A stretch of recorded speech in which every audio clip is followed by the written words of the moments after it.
Queridos, a paz e a graça de nosso Senhor e Salvador Jesus Cristo seja com todos vocês. Estou aqui para gravar mais um vídeo para vocês, né? Eu chamo este trabalho a Bíblia, que o povo não leu ou não ler, não fala. Vou ler a parte da Bíblia que quase não é pregada em todo o tempo da igreja. Muito pouco se fala disso aqui, e quando se fala por parte, não se fala corretamente, porque aqui conduz um texto que traz, ao contrário, a fé do que eles vivem nesse tempo.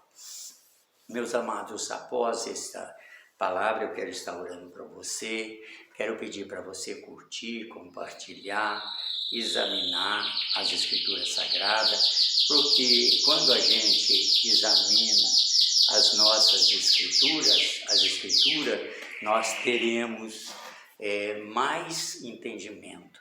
E a própria Bíblia diz: conheça a verdade vos libertará.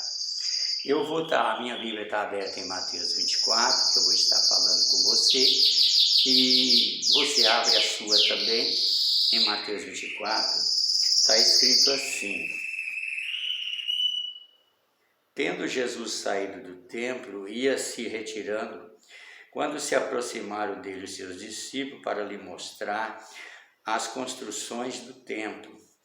E ele, porém, lhe disse: não vede tudo isso? Em verdade eu vos digo que não ficará aqui pedra sobre pedra que não seja derribada. Primeiro item que, quando é pregado, não fala a verdade sobre ele. Quando mostraram o templo e sua construção, sua estrutura, Jesus falou que ali não ficava pedra sobre pedra que não seja derrubada, que ele diz aqui. Então, quando alguém se prega esse versículo, fala que no mundo inteiro não ficará pedra sobre pedra, só que a Bíblia não fala do mundo inteiro, Jesus está falando do templo. Aqui não ficará pedra sobre pedra que não seja derribada, tanto que a verdade é que o templo hoje não existe, foi derribado ainda naquela geração que Jesus falou, né? Ele falou que naquela geração aconteceria e o templo não existe. Isso é uma verdade que não é pregada, não é explicada ao povo da fé. O povo da fé é lesado pelas pregações que saem em cima dos púlpitos e pelos ensinamentos que não estão corretamente. Então, quando eles estavam no Monte das Oliveiras, já no verso 3, no Monte das Oliveiras, achava-se Jesus assentado quando se aproximaram-se dele os discípulos em particular e lhe pediram: diz-me quando sucederão essas coisas, que sinal haverá da tua vinda e da consumação do século, ou em alguma Bíblia, fim do mundo. Consumação dos séculos ou fim do mundo, alguma Bíblia. Então, de novo, os discípulos chegam em particular para perguntar a Jesus quando aconteceria, ou seja, a quebra do templo, aquilo que ele tinha falado. Ele falou que ali do templo era preocupação em Jerusalém. Então, era um ponto forte, era o ponto G, aquilo que era forte mesmo. Então, era o topo, tudo se referia ao templo. Então, é isso que eu quero que você preste atenção, que está escrito aqui. Então, quando ele fala, aí eles tornam a perguntar, né? Eles tornam a perguntar, né? E ele lhe respondeu: vede que ninguém vos engane. Engane quem? Eu? Não. Aqui ele está falando com os discípulos, vocês. Eles perguntam e ele responde eles. O discípulo pergunta a Jesus, Jesus dá a resposta para eles, não é para mim não, para eles. Vede que ninguém vos engane, porque virão muitos em meu nome, dizendo eu sou Cristo, e enganarão a muito, né? Enganarão a muito. Então, primeiro, também essa palavra se referia aos discípulos, não a mim. Hoje nós temos cuidado que ninguém nos engane. Nós sabemos que tem enganadores, mas acontece que a Bíblia está referindo a alguém que vinha no tempo dos discípulos enganar os discípulos, e não alguém que chegaria no tempo futuro, 2000 anos depois, quando nós estamos, para enganar nós. A Bíblia está falando exatamente com os discípulos, né? Aí Jesus continua falando, diz: certamente ouvireis falar de guerra, rumores de guerra. Vede, não assusteis, porque é necessário assim aconteça, mas ainda não é o fim. Então ele fala de guerra, rumores de guerra, mas ainda não era o fim. Não era o fim de quê? Daquilo que ele estava falando, daquele sistema que ele estava falando, né? O fim daquele cumprimento daquelas promessas, né? Então, aí ele diz, portanto se levantará nação contra nação, reino contra reino, haverá fome e terremoto em vários lugares. Tudo isso houve, né? Jesus falou, a própria Bíblia mostra Paulo recolhendo alimentos para mandar para Jerusalém para os irmãos que estavam na fome, e terremoto, tudo houve naquele tempo, né? Em vários lugares. Porém, tudo isto é princípio das dores. Então sereis atribulados e vos matarão e sereis odiados de todas as nações por causa do meu nome. De novo ele fala com os apóstolos que eles seriam atribulados e eles matariam eles e de todos eles seriam odiados por causa do nome. Lá em Jerusalém, os judeus odiariam os apóstolos, matariam por causa do nome do Senhor. É os judeus, não é o povo, não é o gentio, não é outras nações, não. É o povo de Deus mesmo, é ali o povo que se dizia o povo de Deus. Os judeus, eles que fariam essas coisas, porque ninguém matava mais profeta do que eles, né? Eles eram matadores de profetas, nós vamos ainda mostrar isso. Aí ele diz, nesse tempo, muitos se escandalizarão, né? E trair e odiar uns aos outros, né? Então ele está falando que nesse tempo eles se odiariam e traíam uns aos outros. Levantar-se-ão muitos falsos profetas, enganarão muito. De novo ele está falando que naquele tempo que ele está se referindo. Tempo qual? Tempo em que os apóstolos seriam maltratados e matados. Isso aconteceu, a Bíblia está falando. Você não tem essas pregações no púlpito, né? E falsos profetas, né? E por multiplicar a iniquidade, o amor de muito, esfriará o amor de todo, ou de muito esfriará em alguma Bíblia, né? Agora, diz aqui, e aquele, porém, que perseverar até o fim será salvo. Até o fim de quê? Até passar aquela tribulação que vinha sobre Jerusalém. Até passar aqueles dias difíceis, né? Quando mataram os apóstolos, queimaram uns, cerraram outros, e assim por diante, né? Então, vamos, né? Aquele que vencesse aquela grande tribulação, aquele problema ali em Jerusalém. É um problema em Jerusalém, não é no mundo, não. E será pregado este evangelho do reino por todo o mundo, para testemunho a todas as nações, então virá o fim. Será pregado este evangelho do reino a todas as nações em testemunho, então ia vir o fim, né? E aí é o que o povo fala hoje, já vamos pregar o evangelho a todas as nações, né? Que é para chegar ao fim. Fim de quê? As pessoas nem sabem o fim de quê. É o fim do mundo. Aí é a pessoa que está falando, né? Vamos ver, tem algum versículo aqui que vai nos mostrar alguma coisa. Vou procurar encontrar aqui rapidinho o que eu estou falando com você, né?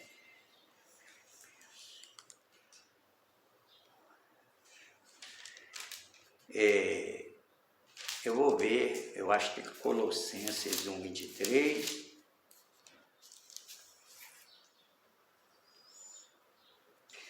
Vede o que está escrito, que o Paulo fala em Colossenses 1:23. Se é que permanecedes na fé, alicerçados firme, não vos deixar afastar da esperança do evangelho que ouviste, e que foi pregado a toda criatura debaixo do céu, que eu, Paulo, me tornei ministro. Então aqui o evangelho relata que o evangelho já tinha sido pregado a toda criatura nos dias de Paulo, tá? Então já tinha cumprido essa parte. Então essa parte já se cumpriu. Lembra? Colossenses 1:23. Se você estuda a Bíblia, e se a Bíblia é a verdade, lá está escrito assim, não está diferente. Por que eu falo?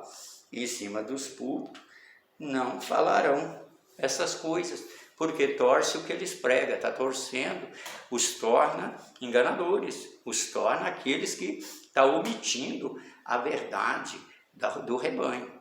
Então vamos lá, o versículo 15 de Mateus 24.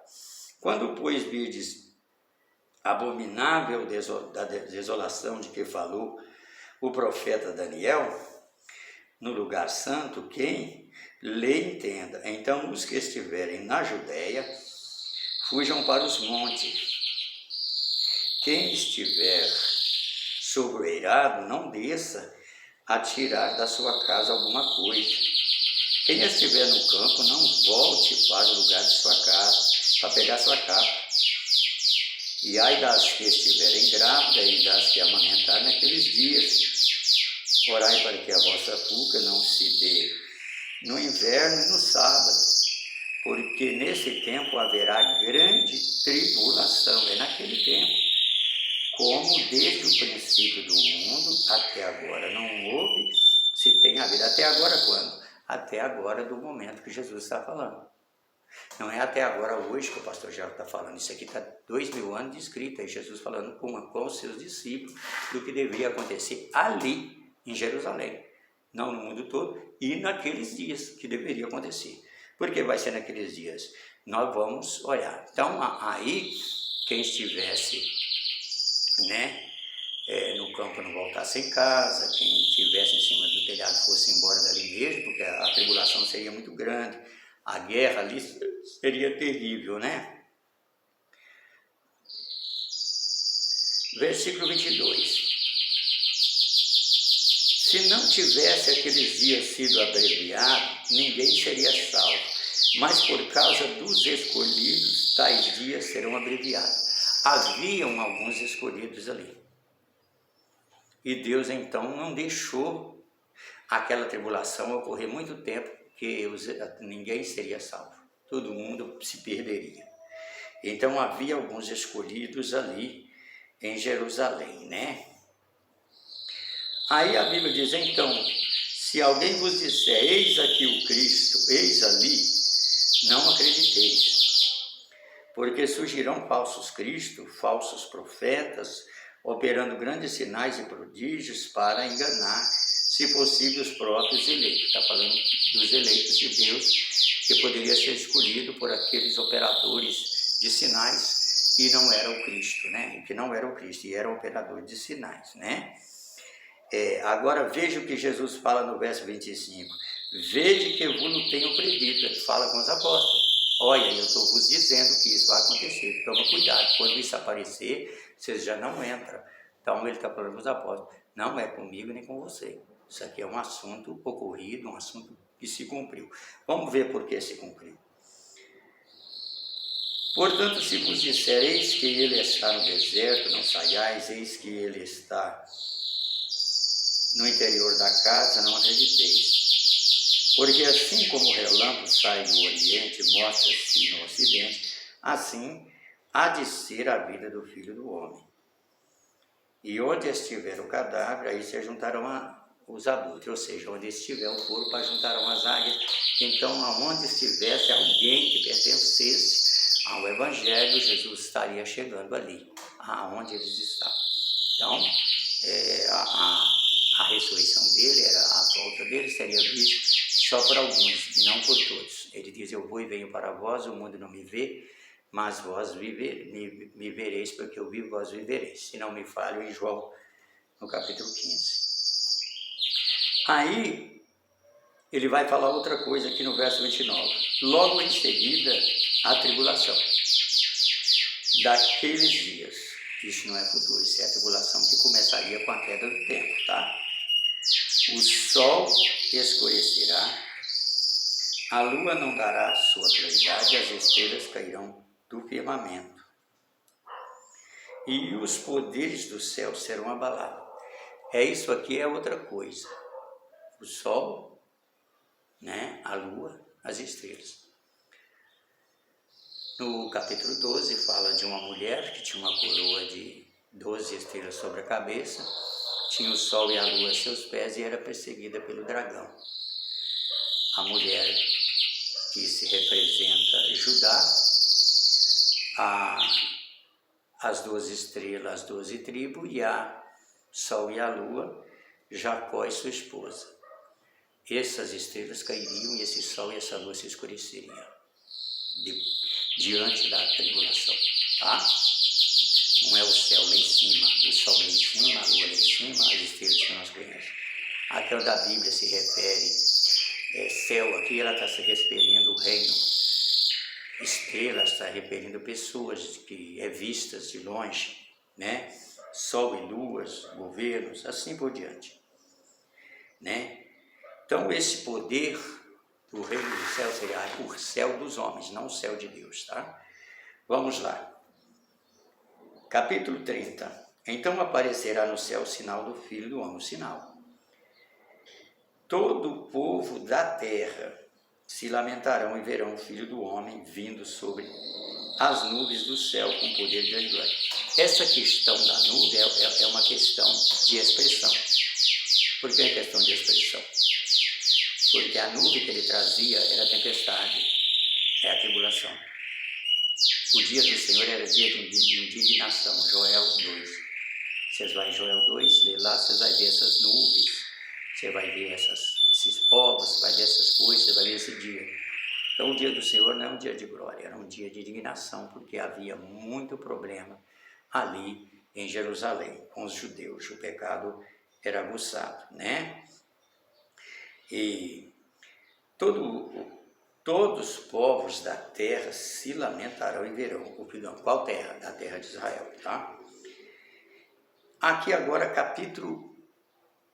o versículo 31 tem algo muito importante. Ele enviará seus anjos com grande clamor de trombeta, os quais reunirão os seus escolhidos e os 4 ventos, de uma da outra extremidade dos céus. Quer dizer que os escolhidos estão lá em cima, nas nuvens, e os anjos correndo lá para procurar eles? Eles parou lá, ou mora lá, estão lá? Não. Os escolhidos estão na terra. E os anjos que faziam esse trabalho eram seus apóstolos, seus pregadores, tá? Então ele está falando da coisa que ali estava acontecendo, né? Tem texto bíblico que fala, é vindo o Senhor. Por que eu estou falando isso com você? Então, agora nós vamos para o verso 32. Aprendei, pois, a parábola da figueira, que quando já os seus ramos se renovam e as folhas brotam, sabeis que está próximo o verão. Assim também vós, quando vide, aos apóstolos que ia ver, olha ele fala aqui de novo, assim também vós, está falando com os apóstolos, a conversa desde o princípio é com os apóstolos, ao sair do templo, tá? O texto se renovando da pergunta do mesmo assunto. Assim também vós, quando vide todas essas coisas, sabeis que está próximo às portas. Então, quando os apóstolos vissem aquilo acontecer, sabiam que Jesus estava à porta, não é eu nem você. Isso aqui é os apóstolos, tá? Então, esse texto, ele vem. Agora, vamos ler o versículo-chave, 34, que ninguém gosta de falar dele, nem um pastor gosta de falar dele, porque vai contra as pregações de hoje. Em verdade eu vos digo que não passará esta geração sem que tudo aconteça. Esta geração. Qual a geração? A geração lá diante dele. Não é a minha geração. Não é uma geração futura. E nem foi a que passou antes de mim. Mas a geração de ouvinte de Jesus. Ele falou, esta geração. Ele está falando com os apóstolos. Ele falou, em verdade, não vai passar essa geração. Por isso que os apóstolos sempre pregavam. Já é a última hora. Eles sabiam que a geração estava acabando. Olha, já é a última hora, filhinhos. Agora, eu tenho algo para mostrar para vocês. Qual é a geração? Eu vou provar para vocês qual é a geração que o Senhor castigava com a grande tribulação, com a sua vida e com a sua tribulação. E que sua vida seria uma tribulação e não um dia de glória. Vamos lá. Vamos para Lucas, capítulo 11, versículo de número 51. Para que nós possamos provar com a Bíblia na mão o que estamos lendo. Lucas 11, versículo de número 51. Se você tem uma Bíblia na mão, capítulo 11 de Lucas, versículo 51. Desde o sangue de Abel até ao de Zacarias, que foi assassinado entre o altar e a casa de Deus. Sim, eu vos afirmo que contas serão pedidas a esta geração. Tem Bíblia que fala esta geração má. Essa daqui está falando que serão cobrados daquela geração. Então era isso que ia acontecer, a vingança pela maldade do povo de Jerusalém, e que Jesus estava falando e que ocorreu provavelmente a partir dos anos 70, na queda de Jerusalém. Ocorreu quando quebrou o templo, né? Quando quebrou o templo. Eu quero que vocês analisem esse texto. Pode me fazer perguntas, eu gravo outro vídeo. Eu gravo outro vídeo para você, com a Bíblia na mão, mas eu quero que você olhe com a Bíblia na mão. Deixa eu orar pela sua vida. Senhor eterno, em nome de Jesus, todos que ouvirem esse vídeo, Pai, compartilhar, curtir, todos que ouviram a Tua palavra, sejam guardados por Ti, sejam livres de toda enganação, sejam livres de todos os laços, sejam livres de toda obra maligna. E eu te peço, Pai, e eu te agradeço e te adoro, no nome do Senhor Jesus. Amém e graças a Deus.